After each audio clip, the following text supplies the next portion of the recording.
যোগ্য কাউকে পাইলে তারে কেমন কদর করতেন সাহাবীরা, উলামা ইকরাম জানেন। আবু জামরা নামক এক তাবেঈ আব্দুল্লাহ ইবনে আব্বাসের দরবারে গেছে, কয়েকদিন দেখে কইলেন কি, হে আবু জামরা, তুই আর কোথাও যাইস না, কি আকিম ইনদি, আমার কাছে থাক, হাত্তা আজআলা লাকা মালাম মিন নাসিবাম মিন মালি, আমি তোরে আমার মালের ওয়ারিস বানাবো। এই আবু জামরাকে নিজের কাছে রেখে দিয়েছে, কেন? ভিতরে প্রতিভা দেখছে। নবীজি ওই জিনিস, যার ভিতরে প্রতিভা আছে তারে দূরে সরতে দিতেন না। আব্দুল্লাহ, তুই আমার কাছে থাক। আব্দুল্লাহ কাছে থাক। কাছে থাকতে থাকতে সবাই মনে করতো নবীজির পরিবারের সদস্য। সুবহানাল্লাহ কইতে মনে হয় দুই একজন যাও কইতেছে, শরম পাইতেছে যে ভুল হয়ে যেতেছে। সবাই মিলে কইলে কোনো গুনাহ হবে না, তো সবাই মিলে বলেন সুবহানাল্লাহ। এই ফাঁকে একটা সুসংবাদ দিয়ে দিই, কামা তাহিয়াউনা তামুতুন ওয়া কামা তামুতুনা তুবাসুন। নবীজি বলছেন, যেমন জীবন তেমন মরণ, যেমন মরণ তেমন হাসর। যার আল্লাহ আল্লাহ বলতে অভ্যাস, সুবহানাল্লাহ বলতে অভ্যাস, আল্লাহু আকবার বলতে অভ্যাস, মৌত তার ওই রকম আল্লাহ বলতে বলতে হবে। আব্দুল্লাহ ইবনে মুবারক মৃত্যু শয্যায় শায়িত, সাকারাতুল মৌতের অবস্থা শুরু হয়ে গেছে, মৃত্যু যন্ত্রণা শুরু হয়ে গেছে। এমন সময় পাশে বসে একজন ওই হাদিসের উপর আমল করে। নবীজি বলছেন, লাকিনু মাউতাকুম বিশাহাদাতি আল্লাহ ইলাহা ইল্লাল্লাহ। তোমাদের মৌত এর বিছানায় শোয়া ব্যক্তির পাশে বসে বসে কলেমায়ে শাহাদাতের তালকিন করবা। তালকিন কেমনে করে? তুমি বসে বসে পড়বা, সে শুনবে, শুই না কপাল ভালো হইলে সেও পড়বে, এই কাম করবা। একজন বসে বসে কলেমা শাহাদাত পড়তেছে, কলেমা তয়বা পড়তেছে।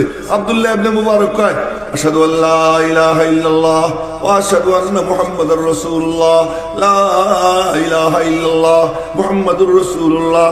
এটা বলার পরে আবারও বলতেছে, আশহাদু আল্লা ইলাহা ইল্লাল্লাহ। আব্দুল্লাহ ইবনে মুবারক, এই চুপ কর, চুপ কর, আমার ডিস্টার্ব করিস না। তার মানে তুই শুনিস নাই আমি কলেমা পড়ছি? শুনছি, তো আমার ডিস্টার্ব করিস না। উনি কি বুঝলেন? উনি তো বুঝে ফেলেছেন ডিস্টার্ব মানে। উনি যখন দেখতেছেন যে জান্নাত থেকে সিঁড়ি নামছে, আসমান থেকে সিঁড়ি নামছে, নূরের ফেরেশতারা আসছে, জান্নাতের ফলমূল ওনার সামনে মানে ঝুলতেছে, উনি ওইগুলোর মধ্যে ডুবা। নবীজির ইন্তেকালের সময় সাহাবীরা পাশে বসে বসে গল্প সল্প করে, একটু ঝগড়াঝাটি করে। নবীজি বললেন যে, তোমরা ওঠো তো, এখান থেকে ওঠো, দাউনি, আমারে ছাড়ো, ছেড়ে তোমরা দূরে যাও। ফাল্লাযী আনা ফীহি খায়রুম মিম্মা তাদউনানি ইলাইহি। আমি যা যা বলতেছি ম্যাক্সিমাম বুখারী শরীফের হাদিস। আমি যার মধ্যে এখন ডুবা, এটা তোমরা যেদিকে আমারে ডাকতেছো তার থেকে অনেক ভালো। আব্দুল্লাহ ইবনে মুবারক বলতেছেন, আমি যেটার মধ্যে ডুবা আছি এইটা এখন তোরা যা করতেছিস এর থেকে অনেক ভালো, আমারে কেন ডিস্টার্ব করিস? তো জীবন যেমন মরণ তেমন। তো জীবন যদি কারো হয় সুবহানাল্লাহর উপরে, জীবন যদি হয় আলহামদুলিল্লাহর উপরে, জীবন যদি হয় নামাজে আল্লাহু আকবারের উপরে তাকবীরে তাহরিমা, জীবন যদি হয় রুকুতে গিয়ে আল্লাহু আকবার বলে সুবহান রাব্বিয়াল আযীমের উপরে, জীবন যদি হয় সিজদায় গিয়ে সুবহান রাব্বিয়াল আলার উপরে, তো হবেটা কি? কবরে গিয়ে প্রথম প্রশ্ন করবে মার রব্বুকা। ইন্তেকালের সময় ব্যথা পাবে, তখন সেই ব্যথার সময় কাউকে না কাউকে ডাক দেয়। যখন ব্যথা লাগে, বাচ্চার যখন ব্যথা লাগে ডাক দেয়, মাগো। বাচ্চার যখন ঘুম আসে ডাক দেয়, মাগো। তখন বাপরে চেনে না, কাউরে চেনে না। আল্লাহর বান্দা বান্দি যে আল্লাহ আল্লাহ বলতে অভ্যস্ত হয়, যখন ব্যথা পাবে তখন একটা ডাক দিবে, আল্লাহ গো, তখন আল্লাহ বলে উঠবে। তো সাকারাতুল মউত যখন শুরু হবে, তখন যার মনে চায় যে আমার মুখ দিয়ে আল্লাহ বের হোক, সেজন্য দুনিয়াতে স্বাভাবিক অবস্থায় সুবহানাল্লাহ, আলহামদুলিল্লাহ, লা ইলাহা ইল্লাল্লাহ, আল্লাহু আকবার, এটা বলতে যেন অভ্যস্ত হয়ে যায়। এটা বলতে যদি অভ্যস্ত হয়, তখন অটোমেটিক তার মুখ দিয়ে এটা বের হবে। তা আব্দুল্লাহ ইবনে মাসউদ নবীজির পরিবারের সদস্য হয়ে গেছে। এখন একদিন কয় কি, ইয়া রাসূলুল্লাহ, সার্টিফিকেট কারে কথাই বলতেছে, ইয়া রাসূলুল্লাহ, কি আপনার যখন সফরে যান আপনার জুতা জুড়ে আমারে দিয়ে, আপনার জুতা আমি বলবো কাচ্চা নিস। কয়েকদিন পরে কয় কি, ওজুর পানির লোটাটাও আমারে দেন, কাচ্চা নেই, পালিশটাও আমারে দেন। ওজুর পানির লোটা, জুতা, পালিশ, এই তিনটা নবীজির সাথে সাথে নিয়ে ঘুরে। নবীজির জুতা পায়ে থাকে, বাকি দুইটা ওনার কান্দে থাকে। যখন কোন রুমে ঢুকেন তো জুতা জোড়া উনি ধরে, আর কাউকে ধরতে দেন না। এই তিন জিনিস। এখন নবীজির ইন্তেকালের পরে উনি পড়াইতে বসছে।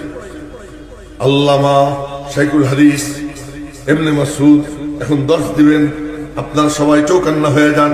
না না না, উনি 10 দিতে বসে বলতেছেন আমারে চেনো, আমি কে? কে? আমার ডিগ্রি 3টা। আমার ডিগ্রি কয়টা? 3টা। কি? আনা সাহিবুত তাহুর ওয়ান নালাইন ওয়াল বিসাদ, আমি নবীজির অজুর পানির লোটা বহনকারী, আমি নবীজির চপ্পল বহনকারী, আমি নবীজির বালিশ বহনকারী। এটা হলো সার্টিফিকেট। তাই আজকে আমি ঘোষককে মানে ধন্যবাদ দিই যে আমার বড় সার্টিফিকেট বয়ান করছে। কি? আমি হযরত নূর হোসেন কাসেমী রহমাতুল্লাহ আলাইহির মাথায় তেল দিতাম, তেল দিতাম। রাত্রে তিরমিজি শরীফ পড়াইতেন, 12টা 12:30 পর্যন্ত পড়াইতেন। পড়ানোর পরে শুইতেন, ডাক দিতেন খোকা, খোকা বলতেন। তো খোকা বলার পরে যাইতাম, তো যাওয়ার পরে বলতেন মাথায় একটু তেল দাও। তো তেল জ্বলা শুরু করতেন। তো তেল জ্বলতে জ্বলতে হুজুর ঘুমাই পড়তেন। তো হুজুর ঘুমাই পড়ছেন, আমার যতক্ষণ না বলবেন তুই যা, আমি আর উঠতাম। হুজুর তো ঘুমাই পড়ছে, হঠাৎ করে হুজুরের ঘুম ভাঙছে। ঘুম ভাঙে, খোকা তুমি এখনো যাও নাই? যে হুজুর চাইতেছি, এই যে উঠে আসতে। তখন রাত্র হয়তো 2টা বাজে, 2:30 বাজে। ওই তেল দেওয়ার সুযোগ আমার হয়েছে। এই যে যে আমার পুঁজি, এই পুঁজির কথা আছে কইছে, আমার বড় ভালো লাগছে। এই জন্য ঘোষককে আমি ধন্যবাদ দিতেছি। আর সব আলেমের উচিত তার জিন্দেগীর পুঁজি কি, আমি আমার উস্তাদের জুতা সোজা করছি। এবং আমরা যারা সাধারণ ভাই, আমাদের পুঁজি কি, যে আমি খতিব সাহেবের সাথে একসাথে বসে খাওয়া দাওয়া করছি, আমি তারে আমার বাড়িতে দাওয়াত দিয়ে খাওয়াইছি, আমি এক আলেমের জুতা সোজা করছি, আমি এক আলেমরে আমার অটোতে চড়াইয়া আমি এখান থেকে পাইকর থেকে নিয়ে আমি কোথায় পৌঁছে দিছি, এলাকায় পৌঁছে দিছি। এই যে জিন্দেগীর পুঁজি, এই পুঁজিগুলো বড় পুঁজি। এটা হলো সার্টিফিকেট। আল্লামা আর সাইকুল হাদিস, এটা কোনো সার্টিফিকেট? সার্টিফিকেট এইগুলো। এই জন্য আমি ধন্যবাদ দিচ্ছি। আমি আপনাদের সামনে তেলাওয়াত করছি কোরআনে কারীমের ওই সূরা, যে সূরা আশা করি সবার মুখস্থ আছে। খুব কম বদনসিব এমন আছে যার এই সূরা মুখস্থ নেই। আমি কি বেটি কইতেছি? আমি তো ঠিকই কইতেছি না? খুব কম জন আছে যার এই সূরা মুখস্থ নেই। সবাই মনে মনে বলবে এই সূরা কেন পড়ি? এই সূরা এই জন্য পড়লাম, এই সূরা এমন সূরা যে এই সূরা যদি কেউ 10 বার পড়ে জান্নাতে তার জন্য একটা ঘর তৈরি হয়। এই সূরার তাফসীর মুসনাদে আহমদের মধ্যে আসছে। মুসনাদে আহমদের এই সূরার তাফসীর আসছে। সেই তাফসীরটা আমি পড়ি, ওই যে ওখানে রেকর্ড হবে। কেউ যদি পারে শুনে মুখস্থ করবে, আর মনোযোগ দিয়ে শুনলে মুখস্থ হয়েও যায়। তার আর এক প্রমাণ হলো, আমি পড়াই হলো বুখারী শরীফ আর মিশকাত শরীফ। রিয়াজুস সালিহিন পড়াই। রিয়াজুস সালিহিনে কঠিন কঠিন হাদিস আছে, ভালো কঠিন কঠিন হাদিস। একদিন আমার ওযু নাই, নিচে বসা, ওরা থাকে 7 তলায়। ওই ক্লাসের ছাত্র 2 জন আজকে আছে আমার সাথে। ওদেরকে জিজ্ঞেস করে দেখেন আমি সহি কইতেছি না গলত কইতেছি, ওরা সাক্ষীও আছে। তো ওদেরকে আমি খবর দিছি তোরা নিচে আয়, তোরা আস। তা আমার ওযু নাই, এখন ওইটা ওযু করতে গেলে টাইম নষ্ট হবে, তার কারণ আসরের নামাজের টাইম কাছাকাছি। তা আমি বললাম কি তোরা দাঁড়াই থাক, আমি চেয়ারে বসা, নিচে বসলে ওরা বসে গেলে কিতাব নিচে পড়ে যায়, হাদিসের কিতাব নিচে রেখা আমি উপরে বসবো, ভালো দেখায় না। তোরা দাঁড়া, কিতাব দাঁড়াই, হাদিস পড়।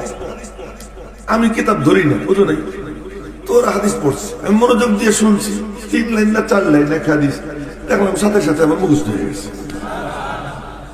আর এক হাদিস, 2 হাদিস পড়াই, 2 হাদিস ওরা পড়লো, আমি শুনলাম, মুখস্থ করে তাৎক্ষণিক পড়াই, মনোযোগ দিয়ে শুনলে মুখস্থ হয়ে যায়। এটা শুনে এলাম হলো আমি তো বুড়া, এখানে অনেক জোয়ান আছে, উলু আল্লাহর সাথে মিল আছে, উলু আল্লাহ শরীফ মুখস্থ আছে। তা আমি যেটা পড়বো, এটা যে মুসনাদে আহমদের তাফসীর আসছে, এটা একটু মনোযোগ দিয়ে শুনলে মুখস্থ হয়ে যাবে। মনোযোগ দিয়ে শুনলে সেটা কি নবীজি বলছেন, কেউ যদি পড়ে 10 বার লা ইলাহা ইল্লাল্লাহ ওয়াহিদান আহাদান সামাদান লাম ইয়াত্তাখিয সাহিবাতাও ওয়ালা ওয়ালাদান ওয়া লাম ইয়াকুল লাহু কুফুয়ান আহাদ। নবীজি বলেন কেউ যদি এটা 10 বার পাঠ করে তার আমলনামায় 4 কোটি নেকি লেখা হবে। কত নেকি? এই বাধার নিচের দিকে তাকান যাবে না, সবাই সবাই, হ্যাঁ সবাই সবাই। আচ্ছা আচ্ছা আচ্ছা আচ্ছা, একটু দোয়া করতেছে, আমার দিকে দিকে দোয়া করতেছে, লা ইলাহা ইল্লা আনতা লাহাদুস সামাদ আল্লাযী লাম ইয়ালিদ ওয়া লাম ইউলাদ ওয়া লাম ইয়াকুল লাহু কুফুয়ান আহাদ। নবীজি পাশ দিয়ে যাইতেছেন, সঙ্গে আরেক সাহাবী। নবীজি বললেন, লাকাদ দাআ বিদুআইন, ও এমন দোয়া করছে, এমন কিছু কালিমাত বলছে, এমন দোয়া শুরু করছে, ও যা চাবে তাই পাবে, ও যা চাবে তাই পাবে। এ কুল হুয়াল্লাহু আহাদ এত দামি, এত দামি। এই এমন সূরার সূরা নবীজি দিনের নামাজ শুরু করতেন এই সূরা দিয়া, শেষও করতেন এই সূরা দিয়া। শুরু করতেন এই সূরা দিয়ে কেমনে? এই সূরা ফজরের নামাজের 2 রাকাত সুন্নাত, প্রথম রাকাতে কুলিয়া, দ্বিতীয় রাকাতে কুল হুয়াল্লাহ। কি ব্যাপার? আগে কুলিয়া পরে কুল হুয়াল্লাহ, আগে খালি করো পরে ভরো। কুলিয়া আইয়ুহাল কাফিরুন দিয়ে খালি করে, কুল হুয়াল্লাহু আহাদ দিয়ে ভরে। কুলিয়া আইয়ুহাল কাফিরুন দিয়ে পাক করে, কুল হুয়াল্লাহ দিয়ে আতর লাগায়। জোরে কোন সুবহানাল্লাহ। কুলিয়া আইয়ুহাল কাফিরুন দিয়ে পাক করে, তাখলিয়া আনির রাযাইল, আবর্জনা থেকে মুক্ত করে। কুল হুয়াল্লাহু আহাদ তাওহীদের নূর দিয়া নিজেরে সাজায়, নিজেরে সুন্দর করে। ও মেরে মুহতারাম ভাইও, এই জন্য আগে কুলিয়া তারপরে কুল হুয়াল্লাহ। কুলিয়া আইয়ুহাল কাফিরুন মানে আমি আপসহীন। দেড় ব্যাটারির দল বলে কুলিয়া আইয়ুহাল কাফিরুন মানে আপোষকামী। লাকুম দীনুকুম ওয়ালিয়া দীন, যার যার দিন তার তার, ধর্ম যার যার, উৎসব সবার। না না না, এর অর্থ হলো তোর সাথে আমার কোনো আপোষ নাই, আমি আপোষহীন। আপোষহীন যখন হয় তখনই আল্লাহর সাহায্য আসে। মাঝখানে অন্য কথা মনে পড়ে গেল, তাই বলে ফেলাই। শেষের 10টা সূরা, এই 10 সূরার মধ্যে নবীজির জিন্দেগীর পুরা সিরাত, নবীজির পুরা জিন্দেগি আল্লাহ এই 10 সূরার মধ্যে বয়ান করছেন। সূরা ফিলের মধ্যে নবীজির জন্ম তারিখ, সূরা কুরাইশের মধ্যে নবীজির বংশ পরিচয়, সূরা মাউনের মধ্যে নবীজির আর্থ সামাজিক অবস্থা, নবীজির সময়কালীন সামাজিক কালচার কি ছিল, এই কালচার। সূরা কাউসারের মধ্যে নবীজির শান মান, সূরা কাফিরুনের মধ্যে নবীজির অবস্থান। নবীজি বলছেন, হে তোরা যা বললি তত শুনলাম, তোরা যদি পারিস আসমান থেকে সূর্য আইনা আমার ডান হাতে রাখবি, আর চন্দ্র আইনা আমার বাম হাতে রাখবি, তারপরে হতো আমি আমার কথার থেকে নড়বো না। আপোষহীন যখন হবা তখন আমি আল্লাহ নুসরত করব। ইদা জা নাসরুল্লাহি ওয়াল ফাত, আপোষহীন হইলে পরে সাহায্য আসে। আমাদের সাহায্য কেন আসে না? আমি আজকে গিয়ে অমুকের হাত ধরি, কালকে গিয়ে তমকের পাও ধরি, আজকে অমুকের সাথে আপোষ করি, কালকে তমকের সাথে আপোষ করি। ইউটিউব খুললে, ফেসবুক খুললে একই মুখ, 2 কথা, মনে হয় যেন মুখ না, ওটা একটা বাথরুম, ওটা একটা পায়খানা, ওটা কোনো মুখ না। যে আজকে এক কথা বলতেছে, একটু পরে আর এক কথা বলতেছে। এটা কোনো ইসলাম মুসলমানের শান না। মুসলমান যা বলবে, ইসলামের ধারক বাহক যা বলবে, একবার বলার পরে সে বলবে যে দুনিয়া কিয়ামত হয়ে যেতে পারে, আমার কথার থেকে আমি নড়ব না। নবীজিকে আল্লাহ বলছেন তুমি আপোষহীন হইলে আমার নুসরাত আসবে। আর আপোষহীন হয়েছেন, তারপরে আল্লাহ মহাবিজয় দিয়েছেন। মহাবিজয় দেওয়ার পরে এখন বলতেছেন কি শত্রুতা করবেই, তো করলে তাদের পরিণতি আবু লাহাবের পরিণতি হবে। একবার একটু আল্লাহু আকবার কওয়া গেল না? আপোষহীন হইলে আল্লাহ সাহায্য করবেন, আর ওই সাহায্যের পরে শত্রুতা যারা করবে তাদের পরিণতি তা হবে যা আবু লাহাবের হয়েছে। আবু লাহাবের পরিণতি যখন আল্লাহ করে দিবে, এখন একটু দিল খুলে বলো কুল হুয়াল্লাহু আহাদ, বলেন কুল হুয়াল্লাহু আহাদ আল্লাহুস সামাদ লাম ইয়ালিদ ওয়া লাম ইউলাদ ওয়া লাম ইয়াকুল লাহু কুফুয়ান আহাদ। দিল খুলে আল্লাহর তাওহীদের কথা কও। আলহামদুলিমান কাদ্দারা খায়রান ওয়া খাবালা ওয়াশ শুকরু লিমান সাওয়ারা হুসনা ওয়া জামালা ফরদুন সামাদুন আন সিফাতিল খালকি বারিউ রব্বুন আযালিয়ুন খালাকাল খালকা কামালা লা শিবহা ওয়ালা মিসলা ওয়ালা কুফুয়া লি মাওলা লা বিলদা ওয়ালা ওয়ালিদালা আম্মা ওয়া খালা লা জিদ্দা ওয়ালা নিদ্দা ওয়ালা হাদ্দা লি মাওলা আল আনা কামা কানা ওয়ালা ইয়ালকা জাওয়ালা। এমনি কয়েকটা শের কইলাম, এগুলোর ব্যাখ্যা করার কোনো সময় নেই। একটু জোরে সোরে বলেন আল্লাহু আকবার। তো বলছিলাম কুল হুয়াল্লাহ সূরা কেন পড়ো, বলে এখন তেল খুলে বলো কুল হুয়াল্লাহু আহাদ। এখন যখন আল্লাহর নাম তোমরা নিতে থাকবা, তখন একদল হিংসুক হিংসা করবে। আর সব দমনের অস্ত্র আছে, হিংসুক দমনের কোনো অস্ত্র দুনিয়াতে আবিষ্কার হয় নাই, আল্লাহও কোনো অস্ত্র আবিষ্কার করে দেন নাই। কোন একটু সুবহানাল্লাহ। আল্লাহ কয় কোনো অস্ত্র দিব না, একটা জিনিস, দুইটা জিনিস দিয়ে দিতেছি। কি দুইটা সূরা দিলাম, একটা হলো ফালাক আর একটা হলো নাস। হিংসুকদের থেকে বাঁচার জন্য এই দুই সূরা পড়া এরকম করবি, দেখছেন আমার দিকে, এই ছু ছু পড়তে সময় এই দেখেন আমার হাতে কিছু ময়লা আছে, এমনি ফু দিলে কোনো কাম হয় না। এই যে দম করলে এরকম এই করলে কিছু বাতাসের সাথে একটু থুতুর গুড়ি বের হয়, এই থুতুর কণা বের হয়, এইটা দিয়া নিজের গা গতর বন্ধ দিবা। এই বন্ধ দিবা, আমি আল্লাহ হিফাজত করব, আমি আল্লাহ হিফাজত করব। এই হিংসুক দিক থেকে বাঁচার এই রাস্তা। যাই হোক, তো এখন এই নবীজির সিরাত বয়ান করলাম এই 10 সূরা। এই 10 সূরার সিরাতের ব্যাখ্যা করতে গেলে তো লম্বা টাইম, ওই সময় নাই। কুল হুয়াল্লাহ কেন পড়লাম তাই। কুল হুয়াল্লাহ কেন পড়ছি, যে কুল হুয়াল্লাহ খুব দামি সূরা। এই সূরা দিয়ে নবীজি নামাজ শুরু করতেন, এটা দিয়ে নামাজ শেষ করতেন। ফজরের নামাজের সুন্নতে পড়তেন কুল ইয়া আইয়ুহাল কাফিরুন কুল হুয়াল্লাহু আহাদ। আবার শেষ নামাজ হলো বেতের নামাজ। আপনারা বলবেন বেতের পরেও তো 2 রাকাত পড়ে, এটা গলত। ইজআলু আখিরা সালাতিকুম বিতরা, এটা বুখারী শরীফের হাদিস। যে শেষ নামাজ বেতের নামাজ।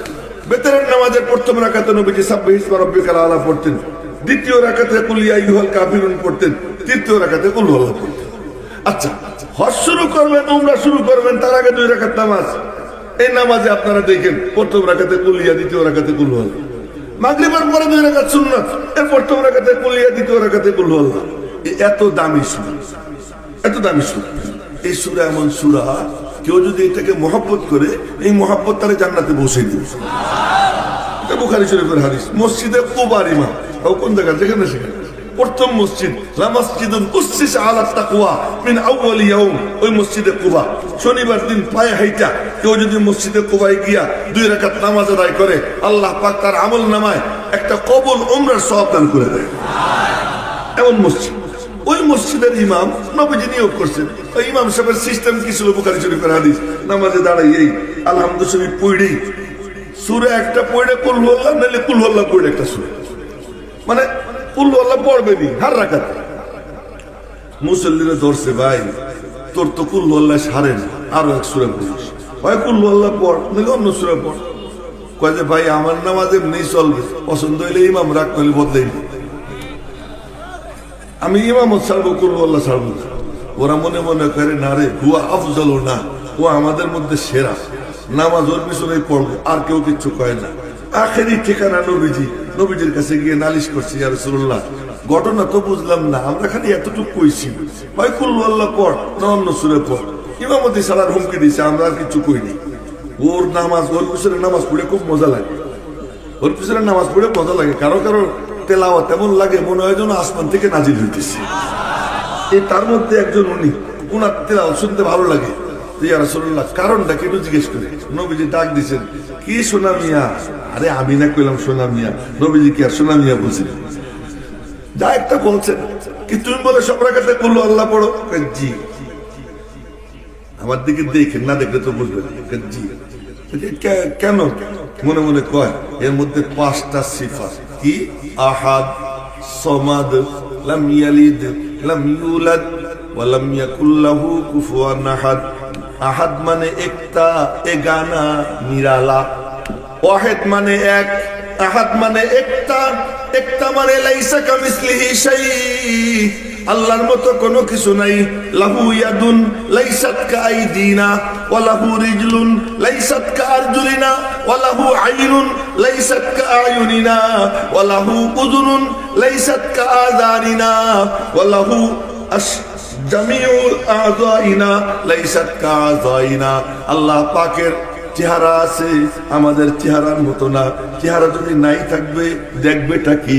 জান্নাতীরা বসে থাকবে, হঠাৎ করে ফোকাস পড়বে, আর আলোতে চমকে উঠবে, চমকে উঠে উপরের দিকে তাকাবে, তাকাইয়ে দেখবে রব্বুল আলামিনের নুরানি চেহারায় মুস্কি মুস্কি হাসি, আল্লাহ পাক জান্নাতীদের দিকে তাকাইয়া হাসতেছে। চেহারা তো আছে, কিন্তু কেমন? যেমন আল্লাহ তেমন তার চেহারা। জাহান্নাম চিৎকার দিবে, ইয়াউমা নাকুলু লিজাহান্নামা হাল ইমতালাতি ওয়া তাকুলু হাল মিন মাজিদ। আল্লাহ পাক বলেন যে আমি যেদিন জিজ্ঞেস করব, ও জাহান্নাম তোর পেট ভরছেনি?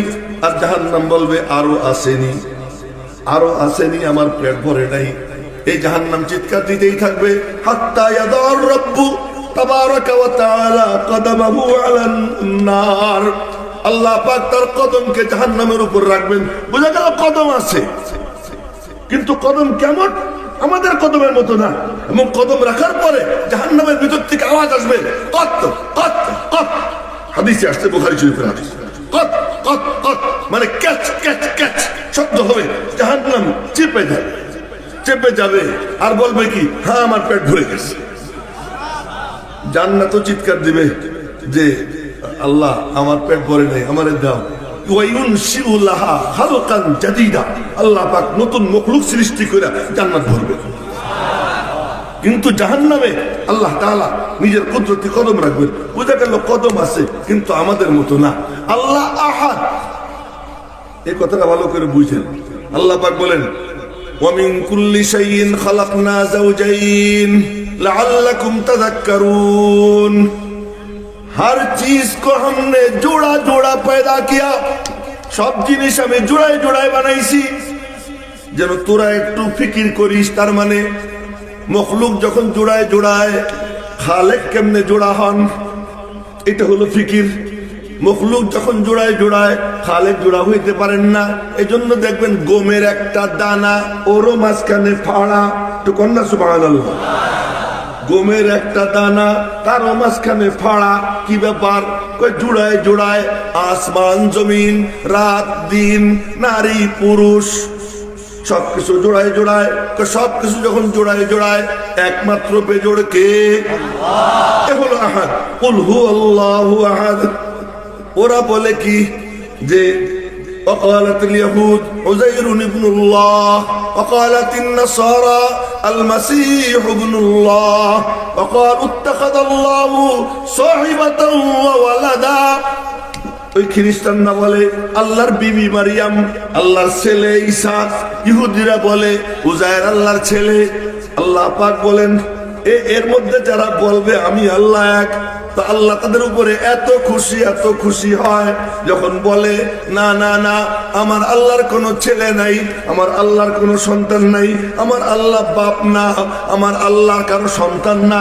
এ যখন বলে আল্লাহ পাক, তো কুল হু আল্লাহ, এটা হলো আল্লাহর পাকিজাগির বয়ান।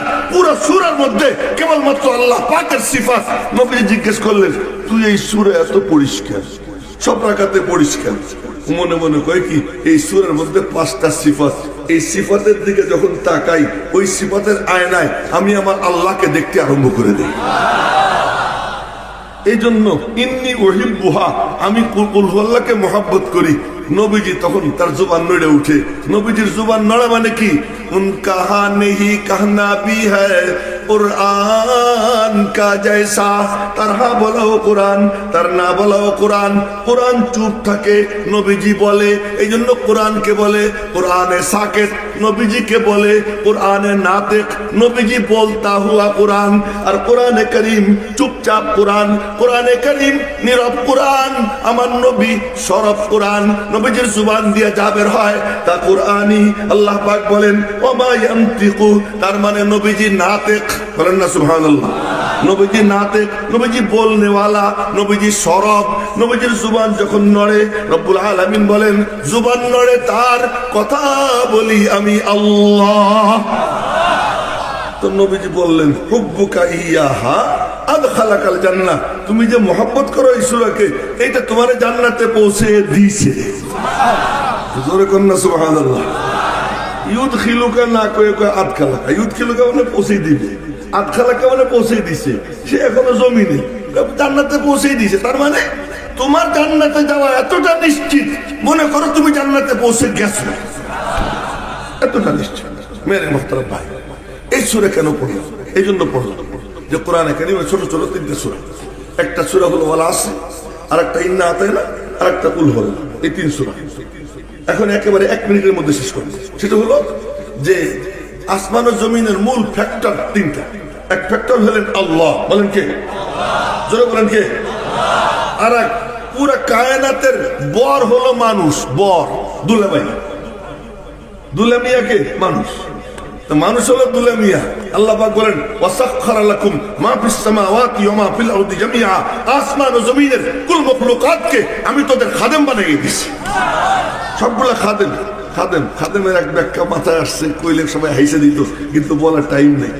তো এখন সব খাদেম, এই আসমান ও জমিনের সব মখলুক খাদেম। মানুষ জমিনে, আল্লাহ কোথায়? আল্লাহ আরশের উপরে। আল্লাহ কয় তোরা আমার সাথে মেশ, আমার সাথে মিশে যা। কেমনে মিশবো? এজন্য আমি মানে ফার্সিতে বলি তু কুজা মান কুজা, তুমি কোন আরশে আজিমের উপরে, আমি কোন ধরাতলে, আমি কোন জমিনে, তুমি কোন আরশে আজিমের উপরে, তোমার সাথে কেমনে মিশবো? রব্বুল আলামিন বলেন ইন্না আতাইনাকাল কাউসার, এই সাহেবে কাউসার মুহাম্মদুর রাসূলুল্লাহ বলেন না সাল্লাল্লাহু আলাইহি ওয়াসাল্লাম। সবাই বলেন সাল্লাল্লাহু আলাইহি ওয়াসাল্লাম। উনাকে দিয়ে দিলাম, উনার কাছে যে যাবে সে আমার কাছে আসবে। উনি তো নাই, কার কাছে যাব? নবীজির নবুয়ত হলো ডবল, সব নবীদের নবুয়ত সিঙ্গেল, নবীজির নবুয়ত ডবল। ওই ডবল নবুয়তের দায়িত্ব যারা পালন করে, দ্বিতীয় পর্ব যারা পালন করতেছে, আল উলামা ওয়ারাসাতুল আম্বিয়া, এদের সঙ্গে যারা মিশবে আল্লাহ পাক অবিচ্ছিন্ন ধারায় তাদেরকে নবীজির সঙ্গে মিশিয়ে দিবে। আর ওই আলেম তৈরির ফ্যাক্টরি হলো কি? মাদ্রাসা। যারা মাদ্রাসার সাথে মহব্বত রাখবে, এর বরকতে উলামা ইকরামের সাথে মহব্বত হবে, আল্লাহ পাক তাদেরকে নবীদের সঙ্গে জুড়ে আল্লাহর সঙ্গে জুড়বার তৌফিক দিয়ে দেবে। আল্লাহ পাক রব্বুল আলামিন, কথা ইনকমপ্লিট হয়ে গেল, যতটুকু মাথায় ঢেলে দিয়েছেন বলেছি। ফাইন আসাবতু ফামিনাল্লাহ ওয়া ইন আখতাতু ফামিন্নী ওয়া মিনাশ শাইতান ওয়া মা আলাইনা ইল্লাল বালাগ। আসসালামু আলাইকুম ওয়া রাহমাতুল্লাহি ওয়া বারাকাতুহু।